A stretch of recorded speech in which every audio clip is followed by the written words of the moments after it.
To truly understand the samurai, one must grasp a concept that feels almost alien in our modern world. Honor was considered heavier than a mountain, an unshakable burden that shaped every decision and action. For the samurai, this sense of honor was not just a personal trait, but a guiding force that defined their entire existence. In contrast, death was viewed as lighter than a feather, insignificant when weighed against the gravity of honor. The prospect of dying was far less terrifying than the shame of dishonor. For the samurai, reputation and duty were everything. A man's worth was measured not by how long he lived, but by how faithfully he served his lord and upheld his family's name. Life itself was always secondary to these ideals. To live with shame was considered worse than death. It meant losing all purpose, respect, and the very foundation of one's identity. The fear of disgrace was a powerful motivator, shaping every aspect of samurai life. Seppuku, or hara-kiri, was not simply suicide, it was a final courageous act of responsibility. Through this ritual, a disgraced samurai could restore his honor and that of his family, even in the face of public scrutiny. It was a way to reclaim dignity in a world where every action was observed and judged. The samurai's code, Bushidō, shaped this extreme view of life and death. Bushidō demanded loyalty, courage, and self-sacrifice, forging a warrior spirit that valued principle above survival. Over time, seppuku evolved from a desperate act on the battlefield to a solemn, highly formalized ritual. This transformation revealed the values samurai held most dear: duty, loyalty, and the unbreakable bond between honor and identity. By examining this practice, we peer into the soul of a warrior culture that continues to fascinate and inspire people around the world. The legacy of the samurai endures, echoing through history and into our imaginations. Their story reminds us that culture shapes our deepest beliefs about right, wrong, and the meaning of existence. The samurai's unwavering commitment to honor challenges us to reflect on our own values and what we hold most sacred. Bushidō, the way of the warrior, was an unwritten code that governed every aspect of a samurai's life. It was not simply a set of rules, but a living philosophy, passed down through generations, shaping the very soul of those who followed its path. This code was woven into the fabric of Japanese society, influencing not only the samurai, but also the culture at large. Its 7 virtues: integrity, courage, compassion, respect, honesty, honor, and loyalty, were practical rules for daily conduct. Each virtue was more than a word, it was a guiding principle. Integrity, courage, compassion, respect. These values were instilled from childhood, forming the backbone of a samurai's character and actions. Honesty, honor, loyalty.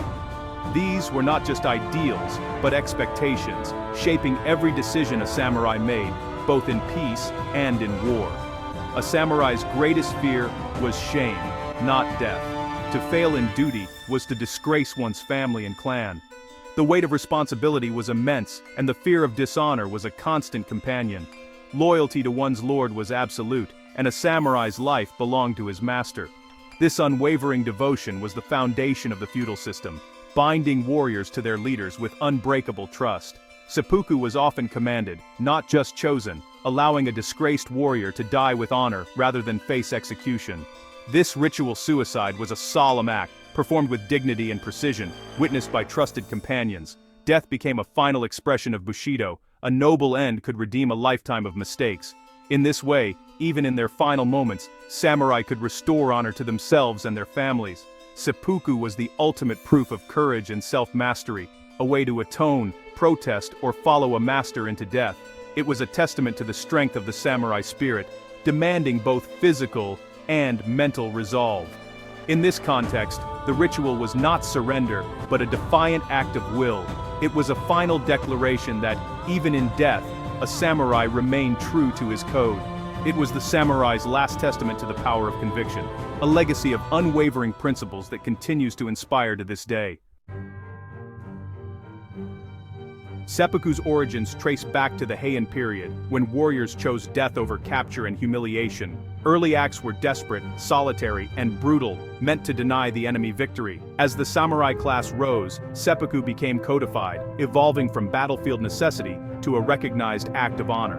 Legendary warriors like Minamoto no Yoshitsune composed death poems before ending their lives, setting a precedent for ritual. During the Sengoku period, seppuku became a common way for defeated leaders to preserve dignity. The act could also be a protest or an atonement for failure, cementing its link to honor. With the peaceful Edo period, seppuku transformed into a formal ceremony, reserved for samurai as a privileged form of capital punishment. It allowed a condemned warrior to die by his own hand, preserving his family's standing. Seppuku became a solemn legal procedure, no longer a desperate act but a final assertion of samurai values. In the Edo period, seppuku evolved into a meticulously choreographed ceremony, reflecting not only a samurai's composure, but also his unwavering dedication to the strict code of Bushidō. This ritual was a powerful testament to the values of honor, loyalty, and self-discipline that defined the samurai class. The ritual unfolded in a serene, almost sacred setting. White cloths and tatami mats were carefully arranged, symbolizing purity and the cleansing of the spirit before death. The atmosphere was quiet and respectful, emphasizing the gravity of the moment.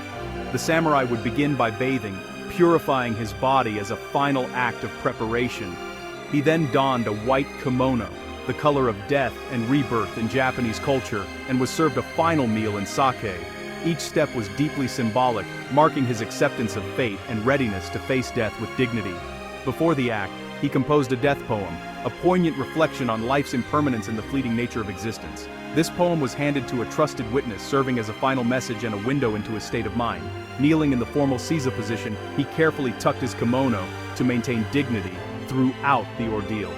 The tanto, or wakizashi, a short blade, was then presented to him with solemn respect, signifying the gravity of the act about to unfold. With calm resolve and unwavering focus, the samurai gripped the blade, then plunged it into his abdomen, drawing it across in a deliberate motion. This act was the ultimate demonstration of self-control, courage, and commitment to honor. Official witnesses, often high-ranking samurai or officials, observed the ceremony to ensure every detail was performed correctly.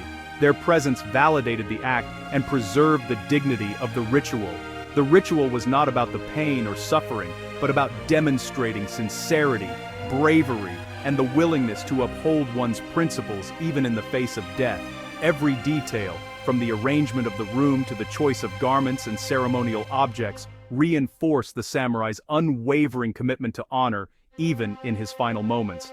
Through this solemn ceremony, seppuku was transformed from a mere act of suicide into a profound cultural statement, an expression of the highest ideals of the samurai spirit. Ultimately, it served as the final public affirmation of a life lived by the code of Bushidō, leaving a lasting legacy of honor and integrity for all to witness. Seppuku was excruciating, so a trusted assistant, the kaishakunin, was chosen to end the suffering with a swift beheading. This role demanded supreme skill and composure. A single mistake could bring shame to both men. The kaishakunin's cut, called dakikubi, left a flap of skin so the head would fall forward, preserving dignity. Timing was critical. The assistant struck at a prearranged signal, ensuring a clean, honorable end. The relationship between samurai and kaishakunin was built on deep trust and respect. The kaishakunin was not a killer, but a compassionate facilitator, helping his comrade fulfill his final duty. His presence transformed a painful death into a dignified exit, keeping the focus on the samurai's courage. The ritual's refinement reflected the samurai's desire for order and meaning, even in death. The kaishakunin's blade was the final act of mercy in a world ruled by honor. Samurai women had their own ritual, jigai, using a dagger to cut the neck, often tying their ankles for dignity. This showed that Bushidō's demands of honor and courage extended to women as well. The death poem, or jisei, became a unique art form, expressing acceptance of fate and the fleeting nature of life. Over time, seppuku sometimes became symbolic. High-ranking samurai might use a wooden dagger or a fan, merely touching the abdomen before the kaishakunin struck. This practice, sensubari, emphasized the ritual's meaning over physical suffering. The willingness to die was what mattered. The act itself became less important than the public acceptance of responsibility. These details reveal a complex code, where symbolism, poetry, and shared burdens define the samurai's world. Seppuku was not a cult of death, but a structured system of values. By the end, the ritual's spirit outweighed its violence. The Meiji Restoration ended the samurai era and seppuku was outlawed as Japan modernized. Yet Bushidō's values, honor, loyalty, self-sacrifice, remained embedded in Japanese culture. During World War II, these ideals were twisted into propaganda, inspiring kamikaze pilots and mass suicides. Even after the war, echoes of seppuku persisted, most famously in author Yukio Mishima's ritual suicide in 1970. Mishima's act shocked Japan, sparking debate about lost traditions and national identity. Today, Bushidō's legacy lives on in subtler ways: group harmony, company loyalty, and the avoidance of shame. The pressure to uphold duty and honor remains a powerful, if unspoken, force. The blade is gone, but the code's influence endures. From today's perspective, seppuku seems brutal and alien, but dismissing it misses its deeper lessons. The samurai's code was built on responsibility and accountability, virtues often lacking in modern life. Their concept of honor was about integrity, keeping one's word, and serving the community. We can learn from Bushidō by embracing honesty, pride in our work, and loyalty to our principles, without the violence. Seppuku's story is a mirror, forcing us to ask, what do we stand for? What lines won't we cross? The samurai's world is gone, but the search for purpose and honor remains universal. Their discipline and conviction can inspire us to live with greater integrity.